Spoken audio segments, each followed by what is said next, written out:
दुर्दशा का शिकार है। कहा था बिजली गांव में पहुंचाएंगे, बिजली नहीं देंगे तो वोट मांगने नहीं आएंगे। बिजली नहीं आई, फिर भी वोट मांगने के लिए नीतीश कुमार जी घूम रहे हैं।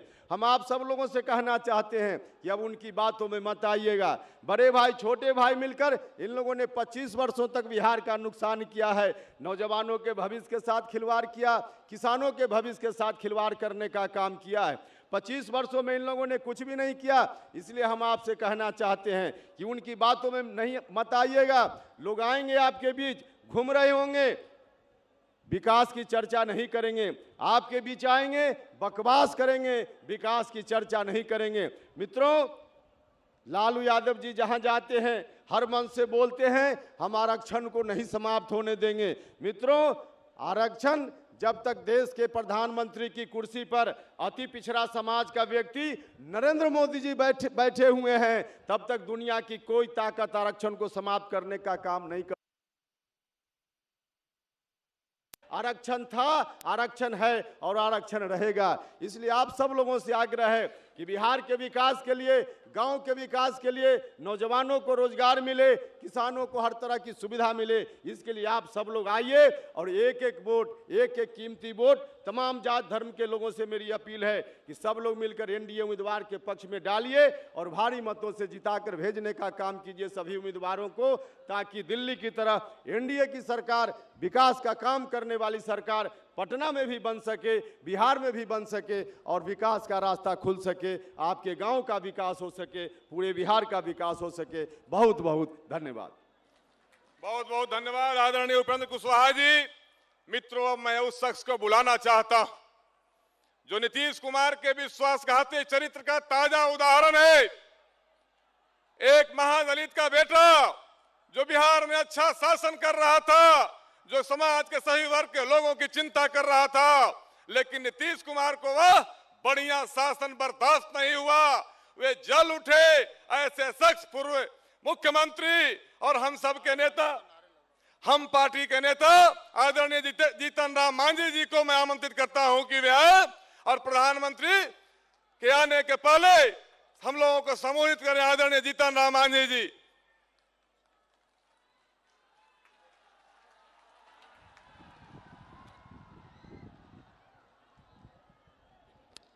अध्यक्ष जी और मंच पर उपस्थित भारत सरकार के मंत्री द्वयगण,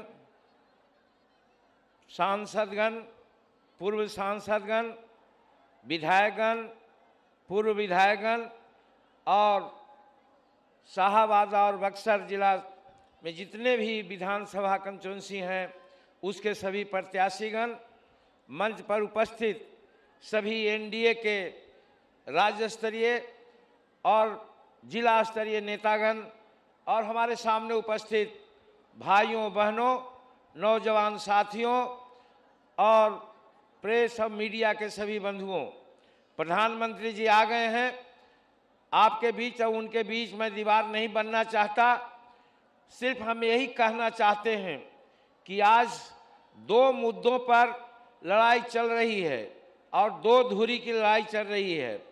एक धुरी महागठबंधन की है जिनका कि कोई उद्देश्य नहीं है, सिर्फ कुर्सी प्राप्त करने की है, और दूसरा धुरी एनडीए की है जिसके नेता नरेंद्र भाई मोदी जी हैं और इसका एक मुद्दा है विकास का, बिहार का विकास का। इस संदर्भ में दो बातें हैं। एक तो परिवर्तन की लहर चली है, परिवर्तन करना है, और दूसरे तरफ बदला लेने की भी बात है। बदला अपमानित किया गया है यहाँ पर दलितों को, पिछड़ों को और सभी वर्ग के गरीब लोगों का अपमान किया गया है। हमारा कहना है कि परिवर्तन इसलिए कि 25 साल से ये नीतीश जी और लालू जी बिहार के कुर्सी पर हैं और बिहार में किसी भी प्रकार की बढ़ाई नहीं हो पाई है। माननीय प्रधानमंत्री जी कहते हैं, आप हम सब कहते हैं, बिहार के विकास के लिए यहाँ पढ़ाई, कमाई और दवाई की आवश्यकता होती है। ये तीनों फ्रंट पर 25 साल में कोई काम नहीं हुआ, जिसके कारण बिहार के गरीब अभिभावकों का 25,000 से 30,000 करोड़ रुपया बाहर जाना पड़ता है और मार खा के हमारे छात्रगण आते हैं। हमारा कहना है इसलिए यहाँ पर हम लोगों को परिवर्तन के लिए काम करना चाहिए। और नरेंद्र मोदी जिंदाबाद, नरेंद्र मोदी जिंदाबाद, नरेंद्र मोदी जिंदाबाद, नरेंद्र मोदी जिंदाबाद। भारत के प्रधानमंत्री नरेंद्र मोदी का स्वागत है, स्वागत है भाई, स्वागत है।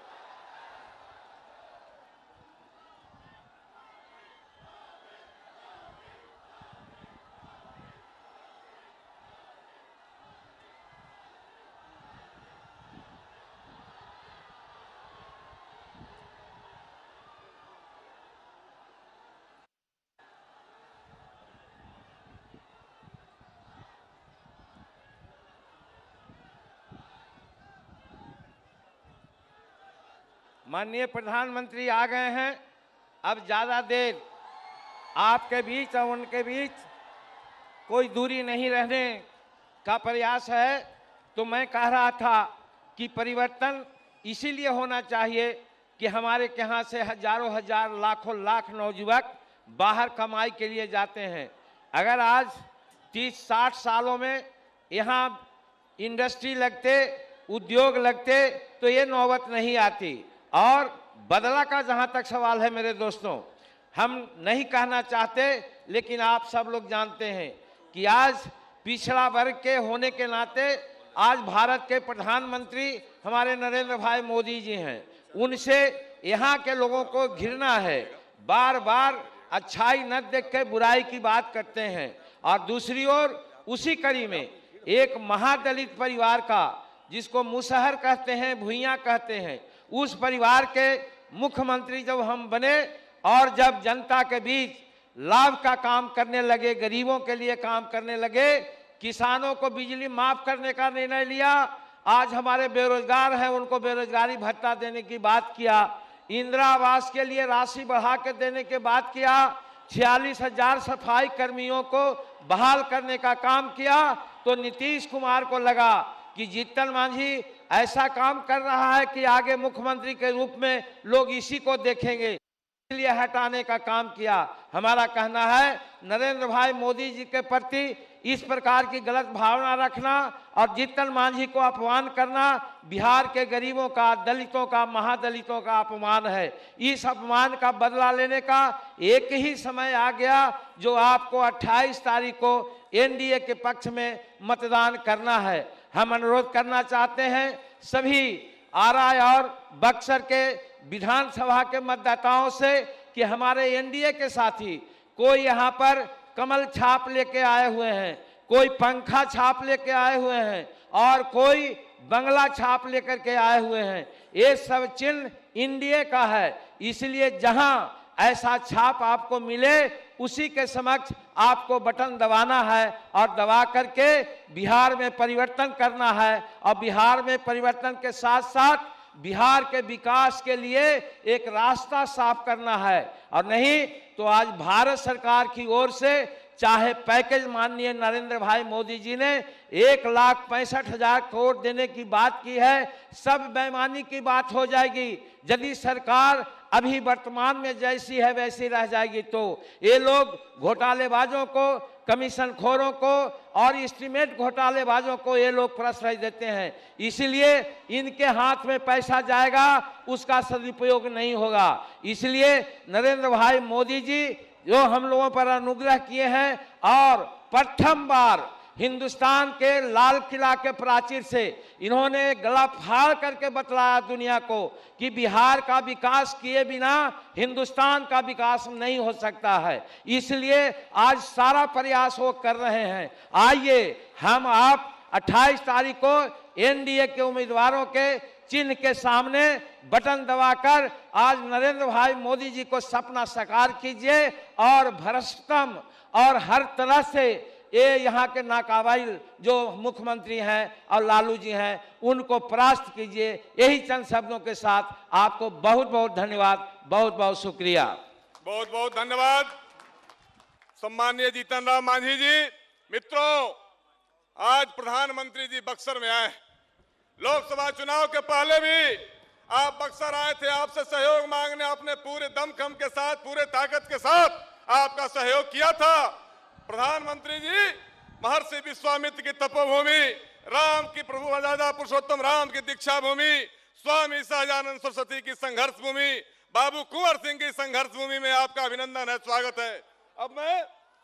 अब मैं आग्रह करता हूं आदरणीय जीतन राम मांझी जी, बिहार के पूर्व मुख्यमंत्री से, कि वे सम्माननीय प्रधानमंत्री जी को अंग वस्त्र और पुष्पगुच्छ देकर स्वागत करें। श्री जीतन राम मांझी जी।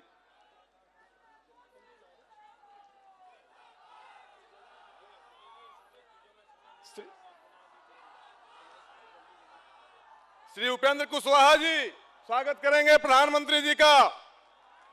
बक्सर के सांसद श्री अश्विनी चौबे जी स्वागत करेंगे प्रधानमंत्री जी का। आदरणीय डॉक्टर सीपी ठाकुर जी स्वागत करेंगे प्रधानमंत्री जी का। नरेंद्र सिंह जी बिहार के वरिष्ठ नेता, पूर्व मंत्री। बक्सर के नेता राम कुमार सिंह जी, बक्सर जिला के अध्यक्ष श्री राजवंश सिंह जी और युवराज चंद्र विजय सिंह जी सम्माननीय प्रधानमंत्री जी का स्वागत करेंगे। श्रीमती सुखदा पांडे जी बिहार के वरिष्ठ नेता और यहां के स्थानीय विधायक से आग्रह है कि आप प्रधानमंत्री जी का स्वागत करेंगी।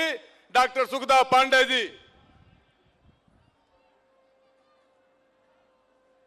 अब मत जाइए, छोड़ दीजिए, अब छोड़ दीजिए, हो गया, अब हो गया।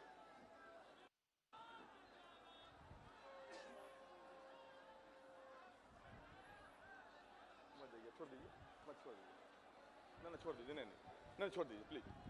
अब मैं आग्रह करता हूं आदरणीय प्रधानमंत्री श्री नरेंद्र मोदी जी से कि वे आए और उपस्थित जन समूह को संबोधित करें और आप जो है अभिवादन करें।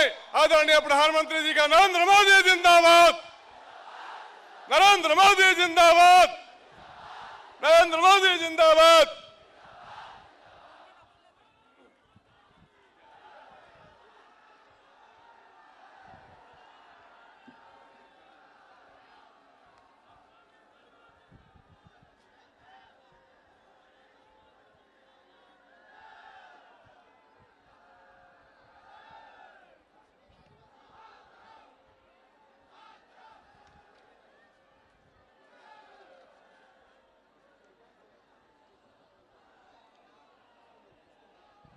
बक्सर के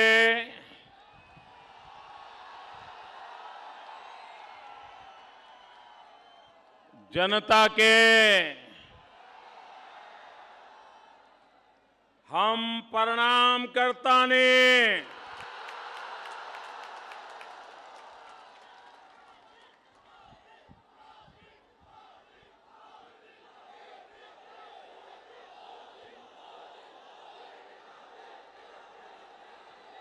मंच पर विराजमान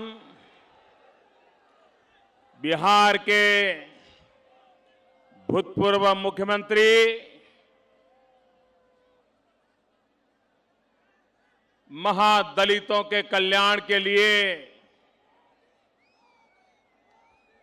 किसी भी प्रकार का समझौता न करने वाले श्रीमान जीतन राम मांझी जी, केंद्र में मंत्री परिषद के मेरे साथी, बिहार के नेता श्री उपेंद्र कुशवाहा जी, हमारे सांसद श्री अश्विनी जी, श्रीमान स्वामीनाथ तिवारी जी, श्रीमान हरिनारायण राजभर जी, हमारे वरिष्ठ नेता डॉक्टर सीपी ठाकुर जी, बिहार के पूर्व मंत्री श्रीमान सुखदा पांडे जी,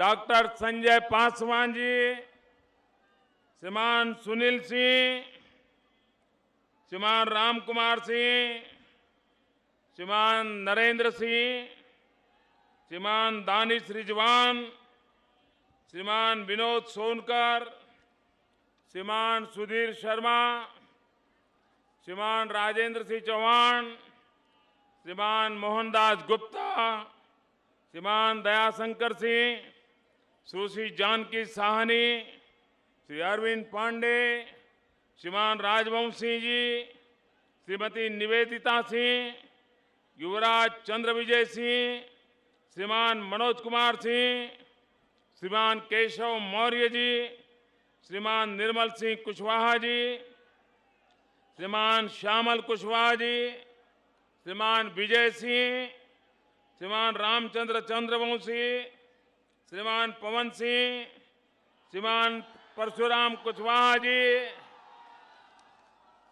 और इस चुनाव में हमारे प्रत्याशी शाहपुर से भाजपा के उम्मीदवार श्रीमान विश्वेश्वर ओझा जी, डुमराव से आरएलएसपी के उम्मीदवार श्रीमान राम बिहारी सिंह, बक्सर से भाजपा के उम्मीदवार श्रीमान प्रदीप दुबे जी,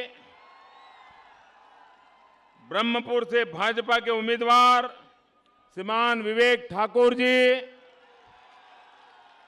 राजपुर से भाजपा के उम्मीदवार श्रीमान विश्वनाथ राम,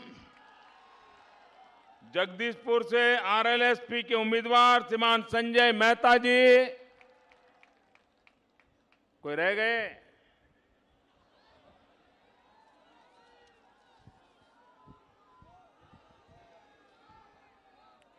भारत माता की।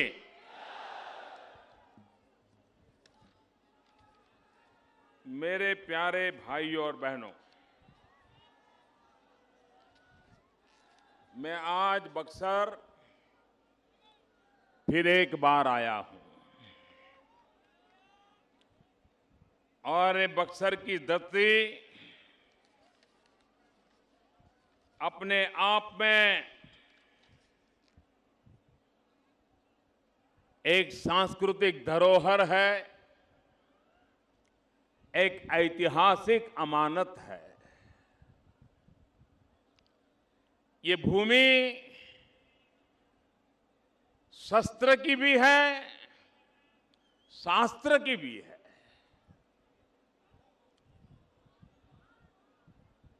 और इस भूमि में एक दीर्घकालीन इतिहास उसके गर्भ में समाहित हुआ है। ऐसी बक्सर की इस पावन धरती को, मां गंगा को मेरे कोटि कोटि नमन करता हूं।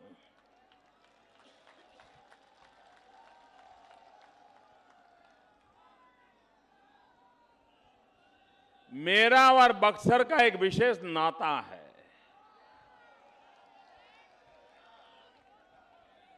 और ये नाता होने के कारण बक्सर को मुझ पर वो अधिकार जताने का अधिकार है और मुझे बक्सर पर वो अधिकार जताने का अधिकार है, क्योंकि मैं बनारस वाला हूं, मैं आपका पक्का पड़ोसी हूं और आपका पक्का पड़ोसी होने के कारण आपका मुझ पर हक बनता है कि नहीं बनता है? बनता है कि नहीं बनता है? तो मेरा भी तो आप पर हक बनता है कि नहीं बनता है? आप मुझे बताइए, इस चुनाव में काशी तो आगे बढ़ जाए, लेकिन बक्सर पीछे रह जाए तो चलेगा क्या? और इसलिए हमें बिहार को भी आगे बढ़ाना है, बक्सर को भी आगे बढ़ाना है। भाइयों बहनों,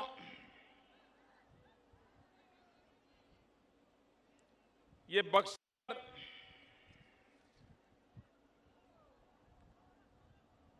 टूरिज्म का केंद्र क्यों नहीं बन सकता है? जो लोग काशी आए उनका बक्सर आने का मन करना चाहिए कि नहीं करना चाहिए? क्या बक्सर को एक यात्रा तीर्थ क्षेत्र के रूप में विकसित किया जा सकता है कि नहीं किया जा सकता है? लेकिन भाइयों बहनों, इतनी सरकारें आके गई, उन्हें बक्सर की याद तब आती है जब चुनाव आता है। उनको बक्सर के नौजवानों की याद तब आती है जब उन्हें चुनाव याद आता है। आजकल बिहार में चुनाव की धूम मची हुई है। भाइयों बहनों, वैसे मौसम इस समय बदल जाता है, गर्मी थोड़ी कम होती है, लेकिन इस बार गर्मी कम होने का नाम नहीं ले रही है। एक तरफ आसमानी ताप, दूसरी तरफ चुनावी गर्मी, और उसके बावजूद भी ये विशाल जनसागर,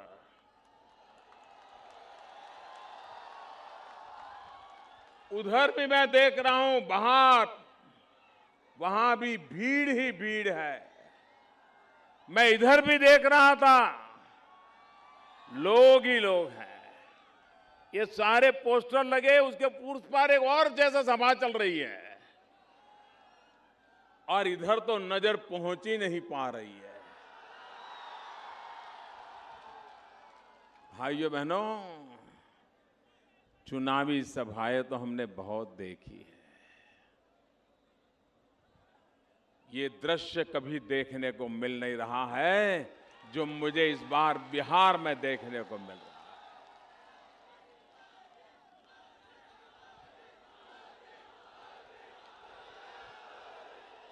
कोई कहे ये रैली है, कोई कहे रेला है, मुझे तो लगता है ये परिवर्तन का मेला है। और इसलिए बिहार में परिवर्तन निश्चित मैं देख रहा हूं भाइयों। 25 साल के जुल्म का अंत 8 तारीख को सामने आने वाला है। आप मुझे बताइए, इस चुनाव में लालू जी ने और नीतीश बाबू ने, जिन्होंने बिहार में 25 साल राज किया, 25 साल सरकार चलाई, 25 साल में तो आपके परिवार में बच्चा पैदा हो तो 25 साल में होते होते मां बाप की जिम्मेवारी उठाने की उसमें ताकत आ जाती है। 25 साल कोई कम समय नहीं होता है। ये बड़े भाई छोटे भाई ने 25 साल सरकार चलाई, 25 साल। इस चुनाव में उन्होंने 25 साल के अपने काम का हिसाब देना चाहिए कि नहीं देना चाहिए? उन्होंने अपने काम का हिसाब देना चाहिए कि नहीं देना चाहिए? वो हिसाब दे रहे हैं? नहीं दे रहे। हर दिन शाम को लालू जी और नीतीश बाबू की मीटिंग होती है, और उस मीटिंग में दोनों कौन किससे ज्यादा आगे हैं उसके गुणगान करते हैं। लालू जी कहते हैं, आज मोदी को मैंने 4 चांटा मार दिया। तो नीतीश जी कहते हैं, नहीं नहीं लालू जी, मैंने तो आज 5 चांटा मार दिया। तो फिर लालू जी कहते, अच्छा कल देखो, कल मैं मोदी जी को 10 चांटे मार के दिखाता हूं। फिर दूसरे दिन मैदान में दोनों उतरते हैं। बिहार के विकास की स्पर्धा नहीं है, चर्चा नहीं है। कौन मोदी को कितने चांटे मारता है, कौन मोदी को कितना बदनाम करता है, उसकी स्पर्धा चल रही है। क्या इससे बिहार का भला होने वाला है क्या? लालू जी, नीतीश बाबू, अभी 5-7 दिन बचे हैं। आपके पास जितना कीचड़ है उछाल दो, जितनी गालियां पेंडिंग पड़ी हैं उपयोग कर लो, जितनी हमें पर आरोप करने कर दो।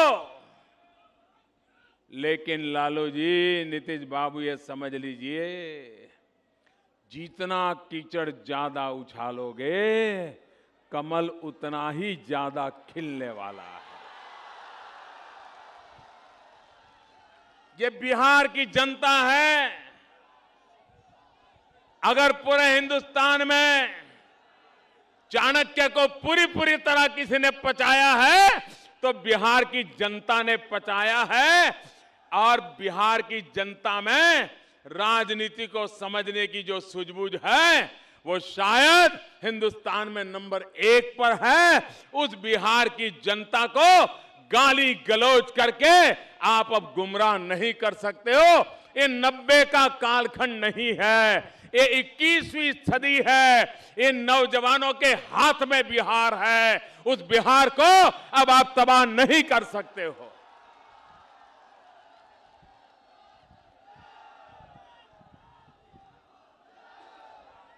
भाइयों बहनों, आखिरकार सामान्य मतदाता मत क्यों डालता है? उसकी लोकतंत्र में श्रद्धा होती है। उसको लगता है कि मैं जिस सरकार को चुनूंगा वो सरकार मेरे लिए काम करेगी। लेकिन भाइयों बहनों, 25 साल में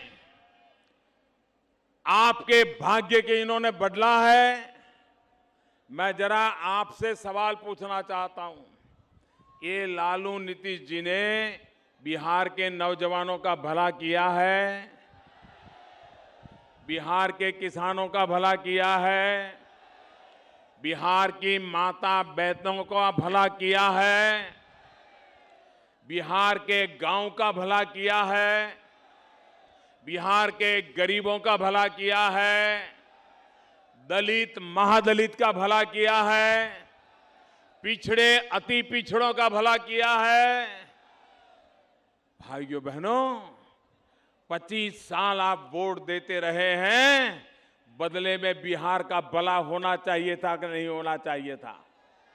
और अगर उन्होंने नहीं किया है तो इस चुनाव में उनको सजा करनी चाहिए कि नहीं करनी चाहिए? जमकर के सजा करनी चाहिए कि नहीं करनी चाहिए?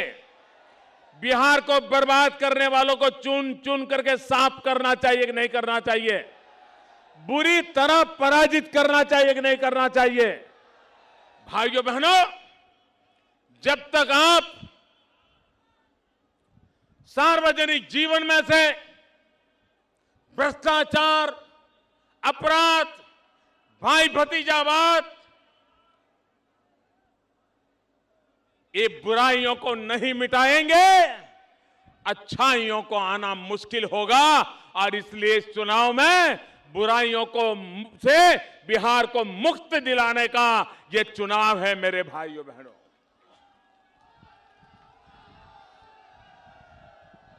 इस चुनाव में विकास के मुद्दे की चर्चा करने के लिए न लालू जी तैयार है, न नीतीश जी तैयार है। लेकिन मैं जरा कांग्रेस को पूछना चाहता हूं। खैर, बिहार में तो उनको कोई पूछता नहीं है, लेकिन जरा देश के लोगों को पता चले कि कांग्रेस पार्टी भी बिहार में चुनाव लड़ रही है, लेकिन कहीं नजर नहीं आ रही है। न अखबार में उनका नाम है, न टीवी पे उनका नाम है। 40 सीटें तो वैसे की वैसी एनडीए को उन्होंने दे दी है। 40 सीटें तो मैदान में ही कोई नहीं है। लेकिन मैडम सोनिया जी, आप जरा ये तो बताओ, आपने बिहार में 35 साल राज किया, 35 साल कांग्रेस ने राज किया है बिहार में। ये बिहार को बर्बादी के लिए आप जिम्मेवार है कि नहीं है? क्या बिहार की जनता को आपके कामों का जवाब दोगे कि नहीं दोगे? लेकिन वो भी यहां आते हैं, अपने काम का हिसाब नहीं दे रहे हैं, मोदी का हिसाब मांग रहे हैं। अरे ये चुनाव बिहार का है, बिहार की सरकारों ने अपने काम का हिसाब देने का वक्त है। और अगर हिसाब नहीं दोगे तो ये नौजवान अब बिहार की राजनीति से आपको हमेशा हमेशा के लिए विदाई कर देगा। ये मैं साफ देख रहा हूं। भाइयों बहनों, इस चुनाव में जब हम विकास की बात कर रहे हैं तो मेरी सीधी सीधी समझ है, अगर इस देश का हमें भला करना है तो हिंदुस्तान के सभी इलाकों का भला होना चाहिए, सभी समाजों का भला होना चाहिए, शहर का भी भला होना चाहिए, गांव का भी भला होना चाहिए। हम सिर्फ हिंदुस्तान के पश्चिमी छोर को आगे बढ़ाते चले जाएंगे, गोवा आगे बढ़ जाए, महाराष्ट्र आगे बढ़ जाए, गुजरात आगे बढ़ जाए, राजस्थान आगे बढ़ जाए, हरियाणा आगे बढ़ जाए, पंजाब आगे बढ़ जाए, तो देश पूरी तरह आगे नहीं बढ़ सकता है। देश तो तब आगे बढ़ेगा, देश तो तब आगे बढ़ेगा जब हिंदुस्तान का पश्चिमी छोर आगे बढ़ेगा, साथ साथ हिंदुस्तान का पूर्वी छोर भी आगे बढ़ना चाहिए। पूर्वी उत्तर प्रदेश आगे बढ़ना चाहिए, बिहार आगे बढ़ना चाहिए, पश्चिम बंगाल आगे बढ़ना चाहिए, आसाम आगे बढ़ना चाहिए, नॉर्थ ईस्ट आगे बढ़ना चाहिए, उड़ीसा आगे बढ़ना चाहिए। जब तक हमारा भारत देश ये इलाका पिछड़ा रह गया तो हिंदुस्तान जिस गति से आगे बढ़ना चाहिए नहीं बढ़ पाएगा। और इसलिए मेरा इरादा है कि पूरे पूर्वी हिंदुस्तान को आगे बढ़ाना। हिंदुस्तान में अगर दूसरी हरित क्रांति लानी है तो बिहार से ही आ सकती है। पहली हरित क्रांति पंजाब हरियाणा से आई, दूसरी हरित क्रांति बिहार से आएगी। बिहार के पास भरपूर पानी है, बिहार के पास उपजाऊ जमीन है, बिहार का किसान मेहनतकश भी है, बुद्धिमान भी है। वे अगर पानी मिल जाए तो मिट्टी में से सोना पैदा कर सकता है। आप देखिए, पंजाब में सिर्फ 5 नदियां हैं, 5, लेकिन पंजाब उन 5 नदियों का उपयोग करके कहां से कहां किसानों ने पहुंचा दिया। बिहार के पास जहां देखो वहां नदियां हैं। हमारे बक्सर में क्या पानी की कमी है क्या? लेकिन खेतों में पानी पहुंचता है क्या? हमारी नहरों में पानी है क्या? कौन जिम्मेवार इसके लिए? अरे मनरेगा के इतने पैसे आते हैं, भारत सरकार से आते हैं। आप मनरेगा में यहां की नहरों की सफाई करवा देते, अरे तो भी पानी किसान के खेत में पहुंच जाता और मेरा किसान मिट्टी में से सोना पैदा करके देश का पेट भर देता। लेकिन नहीं किया। और इसलिए मेरे भाइयों बहनों, यह ऐसा इलाका है जो कभी देश का पेट भरने का ताकत रखता था। आज वहां का किसान अपने बेटे को कहीं नौकरी के लिए चले जाने के लिए उसको समझा रहा है। बूढ़ा मां बाप कहता है बेटा तुम कहीं जाओ, हम तो बुढ़ापे में गुजारा कर लेंगे। ये स्थिति मुझे बदलनी है। और इसलिए मेरे भाइयों बहनों, ये चुनाव विकास के लिए चुनाव होना चाहिए। कौन विकास करेगा उनको स्वीकार करना चाहिए और विकास के मुद्दे पर बिहार को आगे बढ़ाना चाहिए। इसलिए मैं आपसे आग्रह करने आया हूं। हमने 1,25,000 करोड़ रुपए का पैकेज घोषित किया।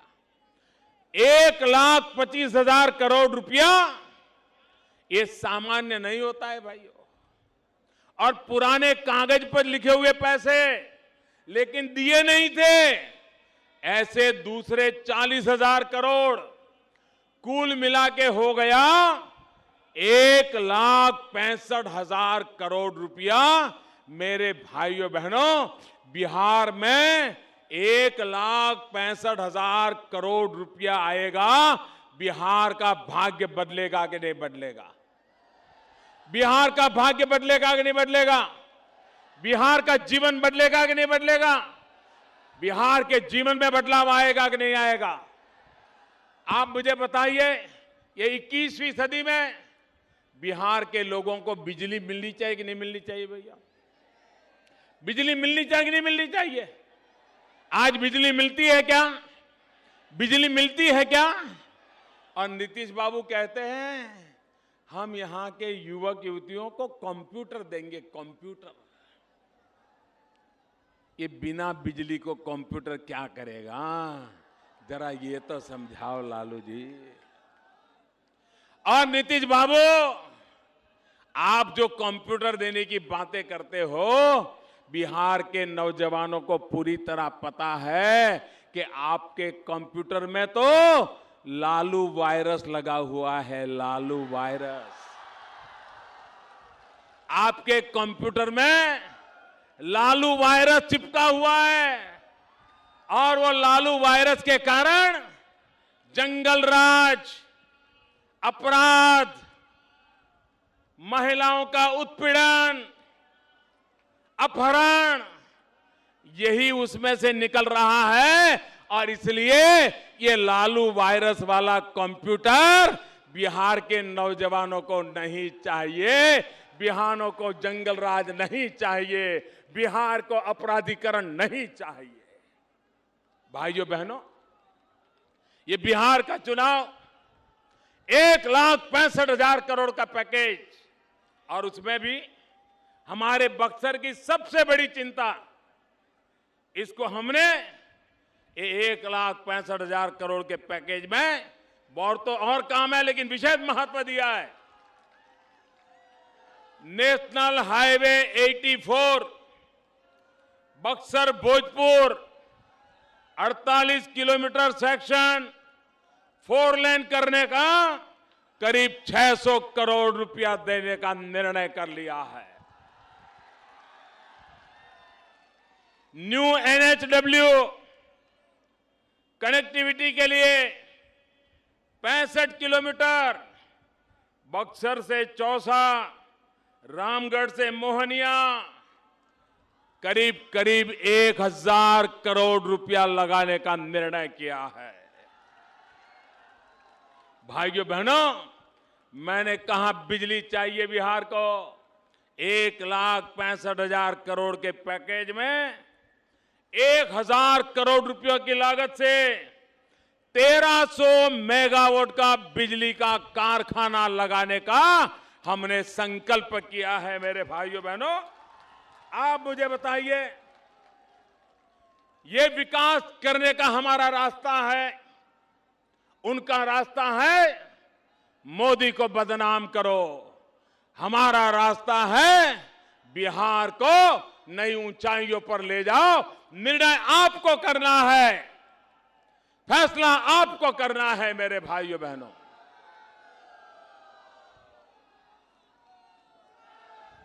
मैं जरा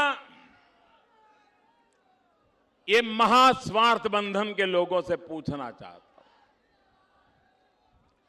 अब इनकी स्थिति क्या है? जब उनका लोकतंत्र में से भरोसा उठ गया, जब जनता में से भरोसा उठ गया, ये चारों तरफ इतनी जबरदस्त रैलियां देख रहे हैं। पहले और दूसरे चरण में ये महास्वार्थ बंधन को लोगों ने साफ कर दिया मतदान करके, तो वे परेशान हो गए हैं और परेशान होकर के अब उनका जनता पर भरोसा नहीं, लोकतंत्र पे भरोसा नहीं, अब उनका भरोसा बचा है मंत्र तंत्र पर। मुझे बताइए मेरे भाइयों, आप मुझे बताइए, बिहार को मंत्र तंत्र चाहिए कि लोकतंत्र चाहिए? पूरी ताकत से बताइए, बिहार को मंत्र तंत्र चाहिए कि लोकतंत्र चाहिए? बिहार को मंत्र तंत्र चाहिए कि लोकतंत्र चाहिए? बिहार को मंत्र तंत्र चाहिए कि लोकतंत्र चाहिए? ये 18वीं शताब्दी वाला सोच, तावीज बांध बांध करके देश चलाओगे क्या? बिहार का भला इससे करोगे क्या? अरे बिहार के नौजवान को ये जंतर मंतर नहीं चाहिए, उसको तो नौकरी चाहिए, रोजगार चाहिए, पढ़ाई चाहिए। और इसलिए भाइयों बहनों, विकास के लिए मेरी बहुत सीधी सादी फॉर्मूला है। मेरा 6 सूत्री कार्यक्रम है, 6 सूत्री कार्यक्रम है।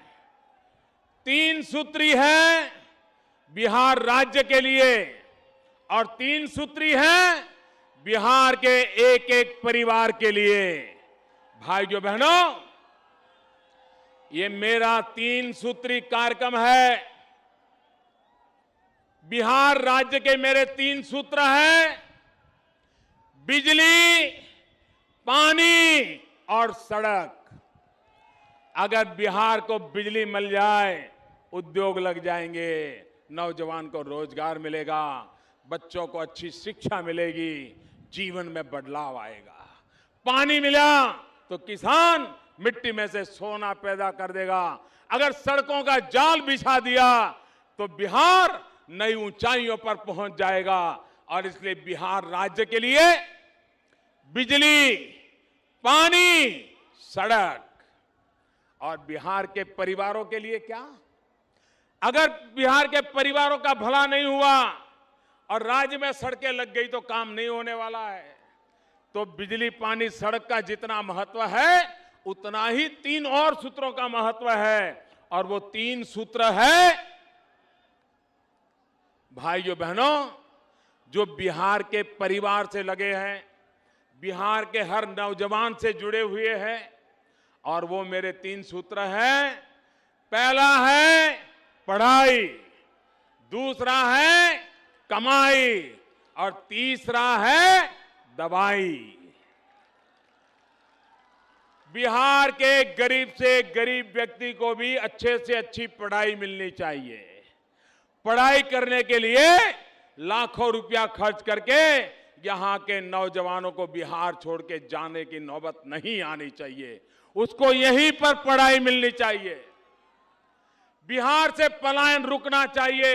नौजवान को रोजी रोटी के लिए शहरों की झुग्गी झोपड़ी में जाने के लिए मजबूर नहीं होना चाहिए, यहां पर कमाई की व्यवस्था होनी चाहिए। और इसलिए मेरा दूसरा सूत्र है कमाई, और तीसरा बुजुर्गों को दवाई मिलनी चाहिए, अस्पताल मिलना चाहिए, डॉक्टर मिलना चाहिए।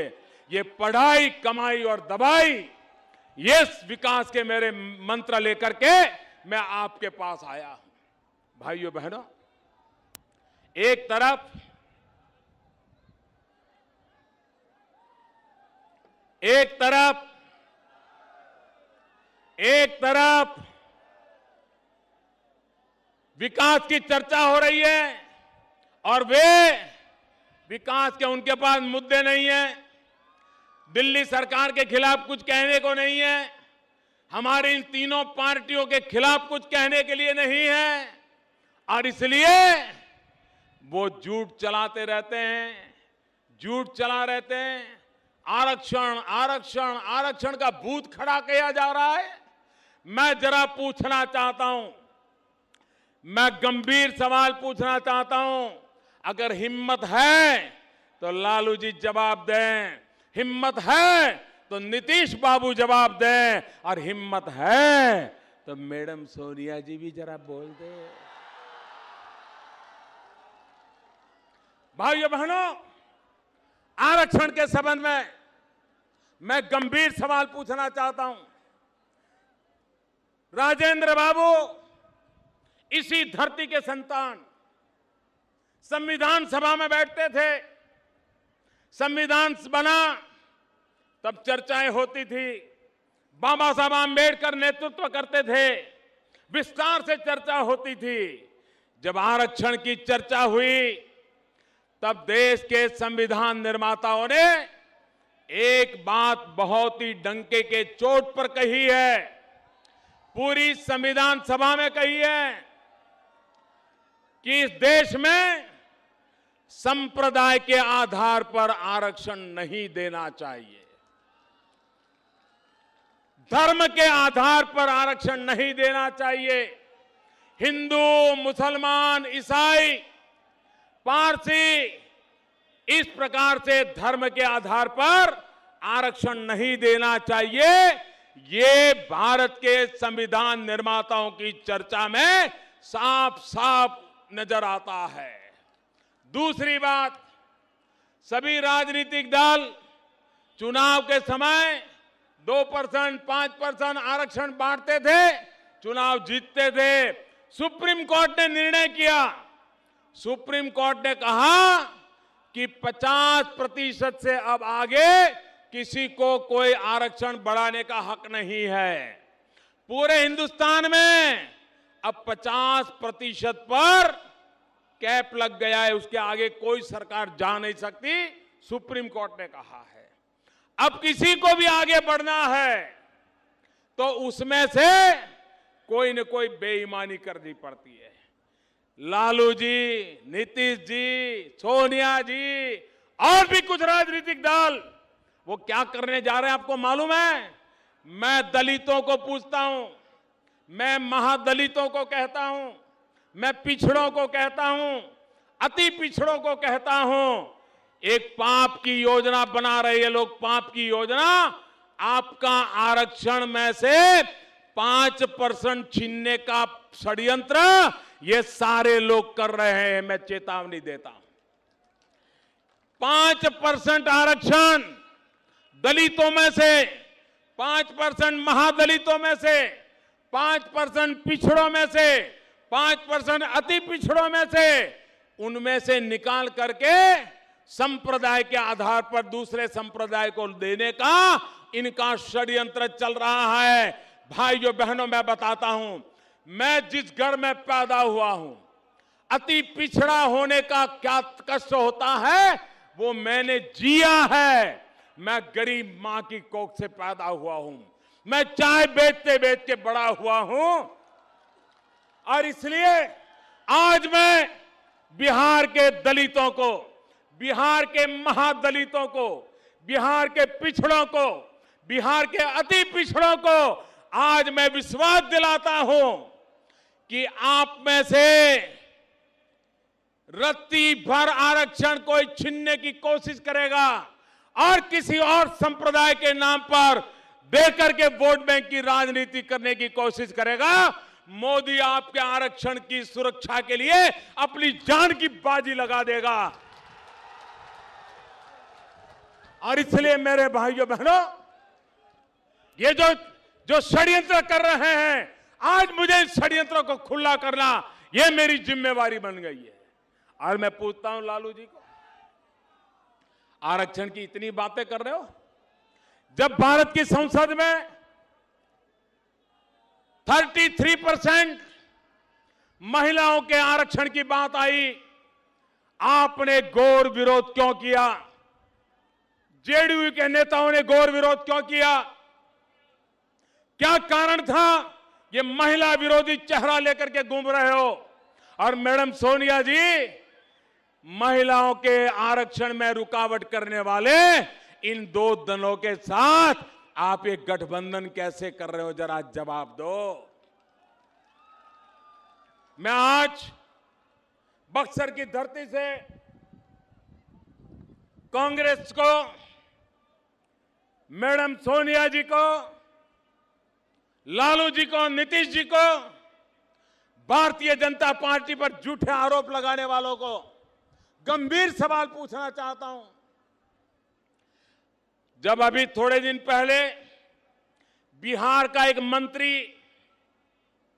वीडियो कैमरा के सामने भ्रष्टाचार करता हुआ पकड़ा गया, कल एक एमएलए जेडीयू का भ्रष्टाचार करता पकड़ा गया, नोटें ले रहा है, गिन रहा है और 5 लाख मांग रहा है। मैं जरा इन लोगों को पूछना चाहता हूं, क्या भ्रष्टाचार के संबंध में चुप क्यों है? इन भ्रष्टाचार के अंदर रंगे हाथ पकड़े गए हैं। और देखिए, अभी तो चुनाव चल रहा है और अभी से बिहार के सौदे कर रहे हैं, सौदे। वो वचन दे रहा है कि सरकार बनाने के बाद ये काम कर दूंगा, अभी मुझे 5 लाख एडवांस में दे दो। मुझे बताइए भाइयों, ये बिहार को बेचने के लिए निकले हुए लोगों को बिहार देना चाहिए? इनको बिहार देना चाहिए? बिहार की सरकार उनकी होनी चाहिए? इसलिए मैं कहने आया हूं भाइयों बहनों, ये घोर भ्रष्टाचार करने वाले लोग, भ्रष्टाचारियों को पनाह देने वाले लोग, और लालू जी ने तो उनके कैंडिडेट रंगे हाथ पकड़े गए, उन पर कोई एक्शन लेने को भी तैयार नहीं है। उनको लगता है अरे जेल जाने के बाद भी जिंदा रह सकते हैं, तो रुपये लेकर के क्या है। भाइयों बहनों, ये खेल बिहार से बंद कर रहा है और इसलिए आज मैं आपके पास आया हूं। आप भारतीय जनता पार्टी और एनडीए के सभी साथियों को विजयी बनाइए। सभी नेताओं से आने के लिए आग्रह करता हूं। मेरे साथ बोलिए भारत माता की, पूरी ताकत से बोलिए भारत माता की, भारत माता की। और ऐसी चमचमाती धूप में आप जो ताकत दिखाई है, मैं फिर एक बार आपको नमन करता हूं। बहुत बहुत धन्यवाद।